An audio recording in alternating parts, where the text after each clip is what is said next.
যে সবাইকে নিষিদ্ধ করলে আপনারা কি করবেন? কেন 14 দল জাতীয় পার্টি তারা কি আওয়ামী লীগের দোসর ছিল না?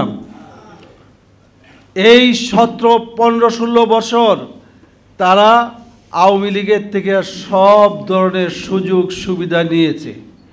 সুতরাং আবারও তাদেরকে প্রতিষ্ঠিত করার জন্য আপনারা চিন্তা করেন, তাহলে দেশের মানুষ সত্যিকার অর্থে কি আপনাদেরকে দেশপ্রেমিক মনে করতে পারে? গ্রহণযোগ্য নির্বাচন করার জন্য আপনাদের আওয়ামী লীগ খুব প্রয়োজন, কিন্তু আপনাদের প্রয়োজন হতে পারে, দেশের মানুষের কাছে আওয়ামী লীগের কোনো প্রয়োজনীয়তা নেই। সকলের ক্ষমতার মধ্যে অংশীদারিত্ব থাকবে, আপনারা ফ্যাসিস্ট হওয়ার সম্ভাবনা থাকবে না। সুতরাং ফ্যাসিস্ট মুক্ত এই দেশ যদি গড়তে হয়, তাহলে আগামী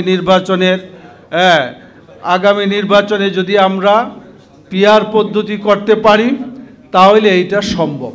তারপরেও জনগণ আগামী নির্বাচনে জনগণের আশা আকাঙ্ক্ষা হলো এটা যে দেশপ্রেমিক শক্তি এবং ভারতীয় আধিপত্যবাদ মুক্ত একটি শক্তি বাংলার মসনদের সামনে বসবে। সুতরাং আপনারা পরোক্ষভাবে ভারতের সাথে মিত্রালি করবেন আর দেশপ্রেমিক সাজার জন্য আমাদের কাছে বক্তব্য দিবেন। জনগণ কিন্তু এগুলা বুঝে গেছে। কিন্তু যেই আওয়ামী লীগকে হটাইবার জন্য বাংলাদেশের 2000 তাজা প্রাণ ঝরে গেল, 30,000-এর মানুষ পঙ্গুত্ব বরণ করলো, এখনো আহত অবস্থায় তারা কাতরাচ্ছে। কিন্তু এখনো আপনারা বলেন নির্বাচনে আওয়ামী লীগকে চান। আওয়ামী লীগকে নির্বাচনে আপনারা চান, গ্রহণযোগ্য নির্বাচন করার জন্য আপনাদের আওয়ামী লীগ খুব প্রয়োজন, কিন্তু আপনাদের প্রয়োজন হতে পারে, দেশের মানুষের কাছে আওয়ামী লীগের কোনো প্রয়োজনীয়তা নেই।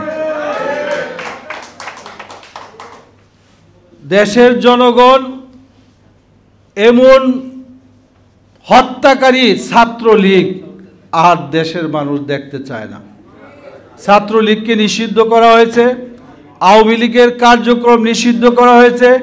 তার দূষরদের বিরুদ্ধে কথা বললে কারো গায়ে লাগে যে সবাইকে নিষিদ্ধ করলে আপনারা কি করবেন? কেন 14 দল জাতীয় পার্টি তারা কি আওয়ামী লীগের দোসর ছিল না? এই 17, 15, 16 বছর তারা আওয়ামী লীগের থেকে সব ধরনের সুযোগ সুবিধা নিয়েছে। সুতরাং আবারও তাদেরকে প্রতিষ্ঠিত করার জন্য আপনারা চিন্তা করেন, তাহলে দেশের মানুষ সত্যিকার অর্থে কি আপনাদেরকে দেশপ্রেমিক মনে করতে পারে? এই জন্য আমাদের যেটা প্রয়োজন, আমাদের মধ্যে বিভক্তি করার জন্য ষড়যন্ত্র চলছে।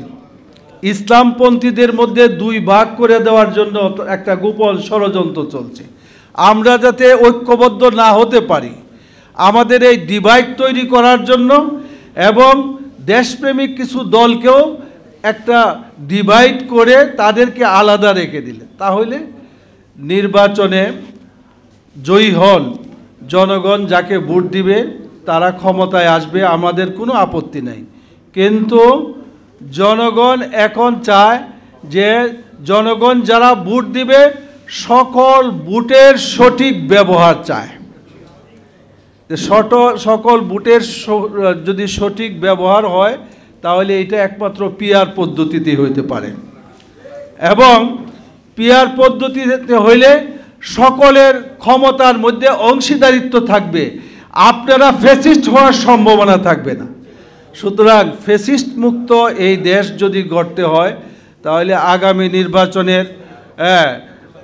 নির্বাচনে যদি আমরা পিআর পদ্ধতি করতে পারি তাহলে এইটা সম্ভব। তারপরেও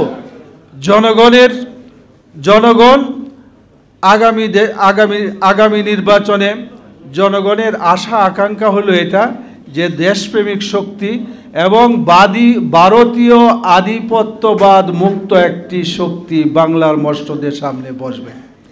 সুতরাং আপনারা পরোক্ষভাবে ভারতের সাথে মিত্রালি করবেন আর দেশপ্রেমিক সাজার জন্য আমাদের কাছে বক্তব্য দিবেন। জনগণ কিন্তু এগুলা বুঝে গেছে। সুতরাং জনগণকে বোকা বানিয়ে আগামী নির্বাচনে কেউ পার পেতে পারবে না।